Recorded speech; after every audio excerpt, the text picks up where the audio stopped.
manghilamos ako. Okay, bago na ko nang hilamos, guys, and let us try this tissue nga ako ang na-buy from Lamper. Actually, nakatry na ko ano, but let us try it again. Para makita ninyo kung unsa jud di siya katsada nga tissue dahil unsa jud di siya kaligon, ka nice, ka very highly recommended. Tanawa ha, magkukog usaday. Then atong trapos ato ang whole face nga. Perti ka ba sa gikan og hilamos?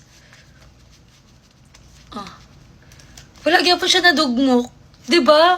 Like amazing gid kaayo ni. Makasave gid ko dai basta kani dai kay 10 pieces na for only like 200 pesos. Awan niyo ang link dira, grabe gid kaayo ni siya ka, absorbent and dili pa jud siya dali maguba like 'di ba? Nauga na ang ako ang Freshlu with only one like that. Wala pa mo ani nga tissue dahil if ganahan mo nga makasave, this is what you should be buying. Imagine 10 na ni kabuok and per ing ani na 280 sheets.